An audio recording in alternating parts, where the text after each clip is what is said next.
So this is Chris with the Still Life Stories, and I'm sorry to say that today's my last day in Australia. I've been here for 3 months, and it's just been an absolutely fabulous experience. And I'm in a quiet neighborhood called Botany, just to the south of Sydney, a huge, bustling, beautiful city. And behind me is a secret little place called Banks and Solander, and it's a distillery.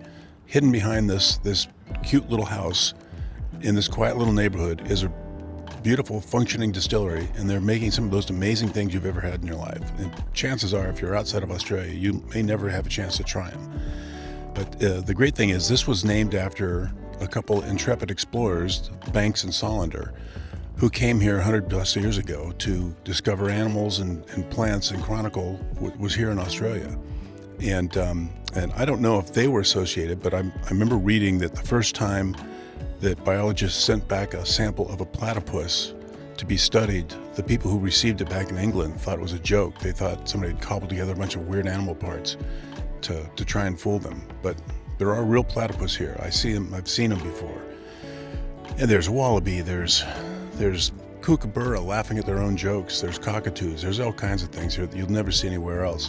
And on top of that, there's a lot of plants and herbs and botanicals here that don't exist anywhere else on the planet. And Banks and Solander, which is Marty and Ed, they're actually distilling gins and vodkas and all kinds of things with these unique flavors that you just can't find anywhere else on the planet. So the only way to get them is to come here to Australia and taste them. But let's go back and check the place out.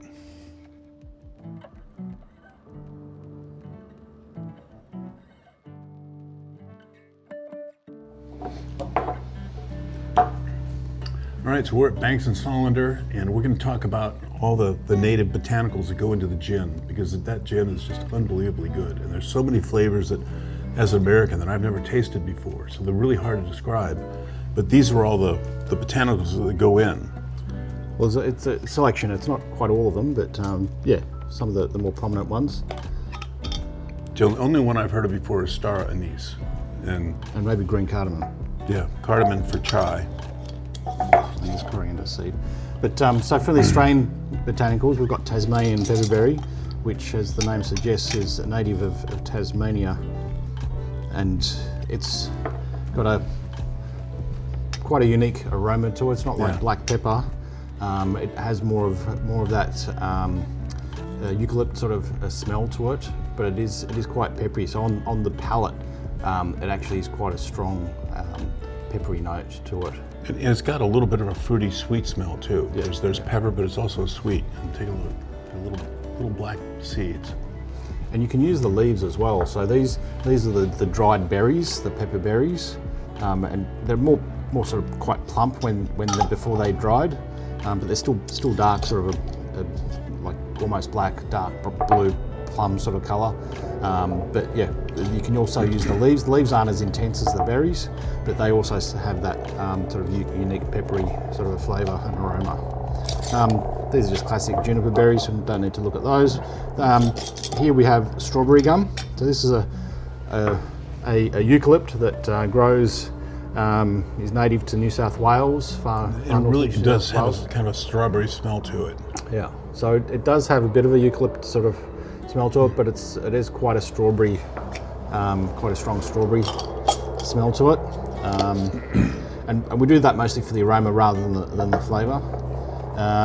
Lemon myrtle is a classic that's used quite a bit in both cooking and in distilling. It's quite a popular one. It's quite a bright citrusy aroma to it. There's also I think a cinnamon myrtle, but it doesn't have as strong a sort of an aroma to it compared to the lemon myrtle. And here we have some roast wattle seed. So the roast wattle seed is sort of it's the seeds that come from one of the plants that are on our coat of arms, the Australian wattle. It's got bright little yellow fluffy flowers when they're in bloom, but then also has seed pods, long narrow like seed coffee. pods, and it's got these little black seeds in it. And so Indigenous Australians, they used to collect these seeds and grind them up. You can make a bread out of them. And looks like coffee, and it smells a lot like coffee. yeah, so these when they're not roasted, they don't have that sort of aroma. They are sort of more they're not as dark and have a slightly different flavour to them. But once they're roasted like this, it's sort of like a cacao coffee sort of a mix. Yeah. Yeah, a little chocolatey, a little coffee. Yep. So that's quite a nice note to put in, and then the other one that we use is macadamia nut. Most people have heard of macadamia nuts. And down the end here we just have coriander and cardamom, green cardamom, which aren't native to Australia. But there's macadamia nut in the gin. We grind up macadamia nut and put that into the gin when we're distilling. Yeah. Wow. So the natives we have Tasmanian pepperberry, that's a juniper, the strawberry gum, we've got the lemon myrtle, the wattle seed, the roast wattle seed, and then there's the macadamia. So there's 5 Australian botanicals in there. And if you're from America, you've never tasted these flavors before, because there's just things that just you can't get there.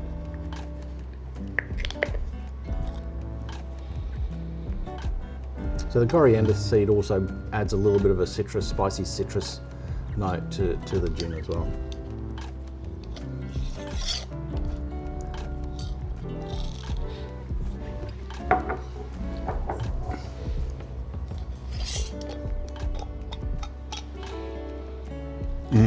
Yeah, you don't have to edit that. The smell of these, when you smell the gin, you get a lot of the cardamom on the nose. Yeah. And the orange zest that comes through as well from the navel oranges that we use. Where you need some nice bold flavours. Yeah, that's where the world's greatest martini comes from that gin right there. And boy, it's really something. It's hard to explain just how unique all these flavors are if you've never had them before. So all I can say is get your hands on a bottle of this. And right now you can't get it in the US, but we'll see if we can pull something off and get it in the States, because it's really good. It's really good. Bit of a taste of Australia. Yeah, it really truly is. So do people here in Australia recognize these flavors? Some do. They're still not overly mainstream, like using Australian natives for flavourings for cooking and things like that. But it is becoming more and more mainstream. Mm-hmm. Like lemon myrtle is quite well recognised. That is. And Tasmanian pepperberry is starting to make some more ground as well. But strawberry gum isn't as well known, and the wattle seed is still probably not as well. So how many experiments did you have to go through to come up with this combination? Over 30. Because it took a while to learn how to tame, they still are quite bold sort of flavours in our gin, but to learn how to balance these flavours and tame these flavours was a bit of a challenge, and also I guess it also is tailored for Ed's taste, because she likes peppery food, and so it is also a bit of a bolder flavour there with the pepperberry to bring that spice through. Yeah. Yeah. So like the lemon myrtle and the Tasmanian pepperberry, they're the ones that sort of linger on the palate, on the finish, and sort of give you that flavour journey that the different flavour profiles coming through as it sits on your palate. Yeah, when you take the first sip, you taste is one thing, and then when you swallow it, then other flavors come out. Yeah, so from your retronasal sort of system. It's really a refreshing combination. Yeah. So your front of your palate, you get a different flavour. Then as you swallow and it goes into your retronasal system, you get different aromas and flavours coming through. So yeah. I mean, it's a really interesting journey to taste this, because there's a lot of cocktails you can have and a lot of beverages that from first sip to end, it's just one thing. Yeah. But with this, it just keeps evolving and changing. So it's a fascinating experience to taste this. So just like when you're drinking a good whiskey, you have a different experience in your palate as sort of at the beginning, the middle, and the end as well. Right. And that's what we're trying to create in this product. Well, it was interesting. They had some folks come in last night for a tasting, and we talked about that this morning. And it was 4 moms and their 19-year-old daughters, and they wanted to teach the daughters how not to just go shoot things. You know, you want to really taste it, and you know, it was great for them to probably experience all the flavors that they had here, because they're not used to, you know, having that level of sophistication when they drink. And that's when you're that's first a good, starting off. Yeah, when you first start drinking alcohol, it's good to have an education like that, and just to learn. You know, it's not just something you pound it and, you know, it's tequila's for jail, you know. And Banks' Solander Gin is for sipping and telling stories. That's what it's good for. So no, that's fabulous. Thanks. All right, so So did you want to try some of our other products?